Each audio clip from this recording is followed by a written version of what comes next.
Merci messieurs pour vos propos très intéressants et qui suscitent chez moi une réflexion. On est parti sur le technique, le quantitatif, vous le disiez essentiellement, mais effectivement il y a aussi le côté plus humain et je voudrais revenir sur finalement la cellule de base de nos armées qui est finalement le soldat, le marin ou l'aviateur.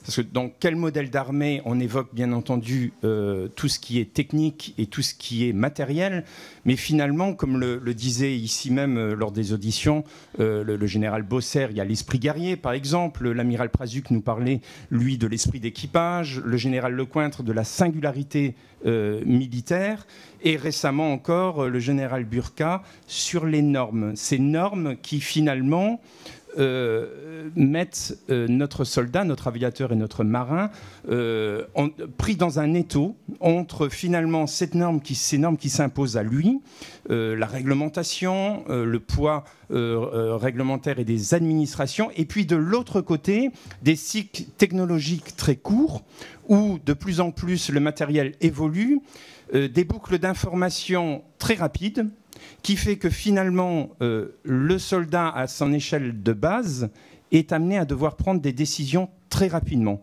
et dans un contexte qui est plus dans les normes classiques. Donc, mon propos est finalement, est-ce que, et j'aimerais avoir votre point de vue, est-ce que finalement, une des armes stratégiques de la France, c'est peut-être pas finalement son soldat, ce guerrier à l'esprit valeureux ?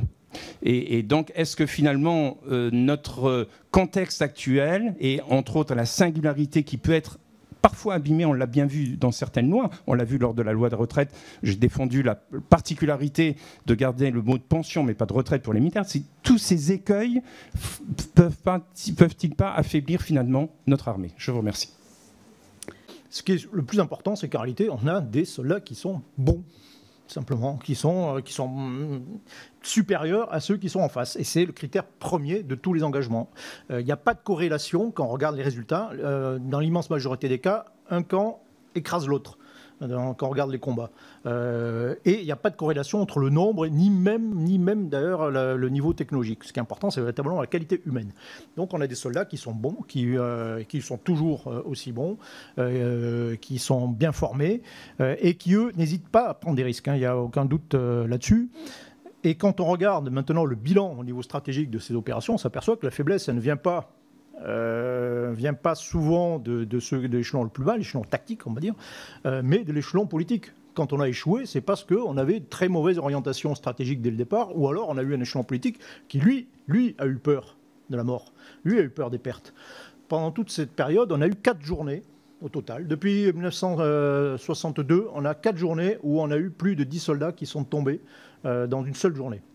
À Bedou en 1970, à Beyrouth en 1983, à Uzbin en Afghanistan en 2008 et récemment donc au Mali avec un accident d'hélicoptère.